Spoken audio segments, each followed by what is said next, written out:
welcome back to our channel.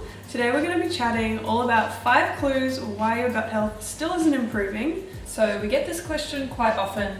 Many of you guys watch a lot of our content around gut health and you're doing a lot of really great things to cultivate gut health, but it's still not improving, your symptoms are still lingering, and it's just not going the way that you had planned. So today we're going to share 5 clues that you may not have thought of before that you can dig into and start getting back on the right track. So before we dive into this video, we just want to remind you guys that our Get Glowing online course just went live a few days ago.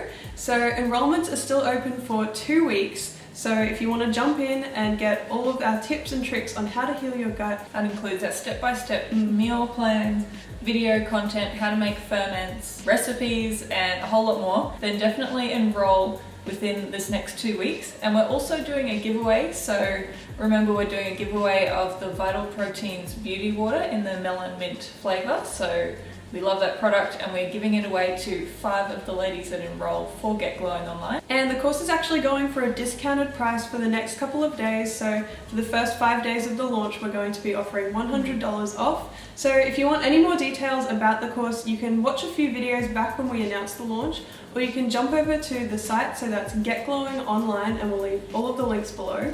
Yeah, so that discount is ending on Friday.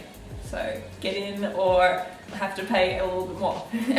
So let's jump into our 5 clues. So number 1 clue that your gut is not healing as expected or not improving as expected is that you're still consuming some inflammatory foods. So we had a detailed blog post in our kind of get started guide that talked about inflammatory foods. So I'm going to try and think off the top of my head what those are. So we've got gluten, dairy, alcohol, refined sugar, and soy. Yeah, and legumes. So when we're healing our gut, taking out inflammatory foods is really, really important. It's kind of like if you break your leg, you need to take your weight off it. You can't keep walking around and expect for the leg to heal. And it's really the same with our digestive system. It's working all the time, and when we put in things that inflame it, it really can't get to work with healing and sealing that gut lining and restoring our microbiome. So, even if you're cutting back on those foods, if you're kind of indulging now and again in some refined sugar kind of treats, or say you're going out and having things that are fried in bad oils. Yeah. Oh, that was what I missed, seed oils. Yeah.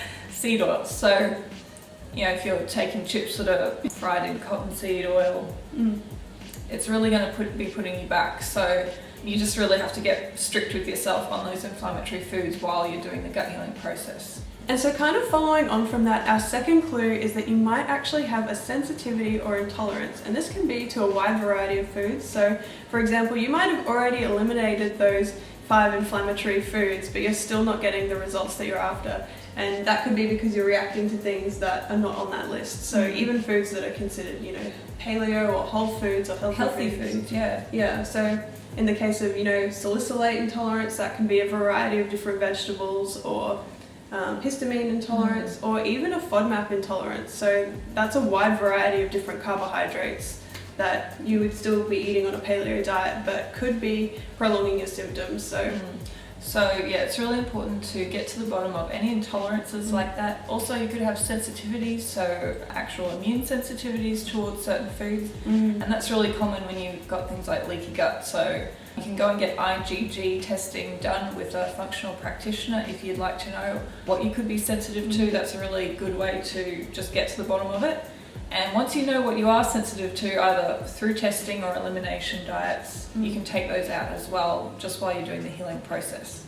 So our third clue as to why your gut may not be healing is that you are really stressed out. So you could be doing everything perfectly, but if your life is super, super hectic and stressful, that could really be holding you back. And stress comes in a number of different forms. So that could be emotional, that could be physical, like heaps of exercise or not enough sleep is quite stressful on our body. And also through the healing process, I think that it's sort of a stress that we put on ourselves to get better and eliminate symptoms and check it off the list as quickly as possible. That can really add to stress as well. So for example, if you have skin issues, you have acne or eczema, if you're checking in the mirror every day thinking, oh, how's this rash progressing, or is my spots getting better or worse, it can really put more stress on you. So you just need to take it easy, stick to the plan and trust the process. So that would be my tip at least. So our fourth clue behind why your gut health might not be improving as planned is that you're using an ineffective probiotic, or a probiotic that's actually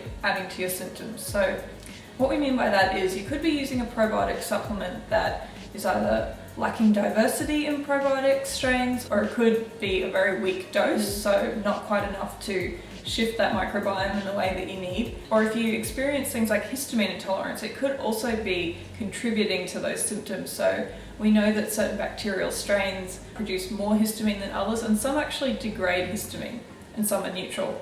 So if you have histamine intolerance, some probiotics that you buy off the shelf are actually going to contribute to your symptoms, given that they have a lot of strains that produce histamine and not a lot that degrade it. So you have to be very specific with the strains that you're selecting sometimes. And it can be a little bit of a minefield when you're looking for probiotics, because there are so many on the market and you can really waste a lot of money on different products that you don't need.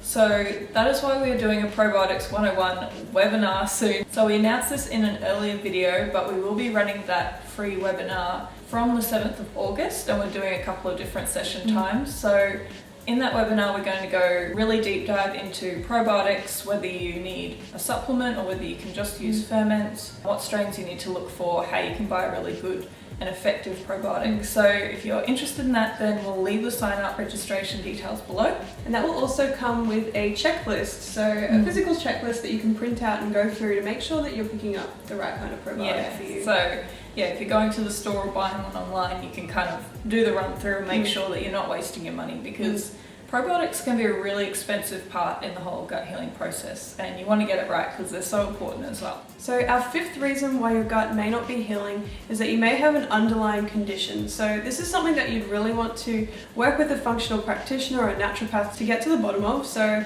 you know, for example, you could have SIBO, so small intestinal bacterial overgrowth, and this will need, you know, the help of some herbal antimicrobials, or even sometimes they use proper antibiotics that are specific for SIBO, so that's something that you can look into. And then we also have things like parasites, which you may have picked up, you know, if you've been going overseas, or you can even pick them up at home from different kinds of foods that you may be eating. So that's something that you could also look into as well. So we have a full blog post goes with this video outlining all of these 5 clues, so definitely check that out if you want to know more detail on that. So that is all from us today. Those are our 5 clues why your gut still isn't improving as planned. And yeah, if you want to know more about our Get Glowing online course, visit the link below. And if you're interested in the Probiotics 101 free webinar, then we've also got the link for that. And if you have any questions or comments, leave them below. And we'll see you in our next one. Bye. Bye. We're really excited about the launch of our gut health course, Get Glowing Online. Inside the course, we guide you step by step through the diet and lifestyle changes that support inner health for naturally glowing skin, balanced weight, and overall vibrant health. To learn more, head to getglowing.online.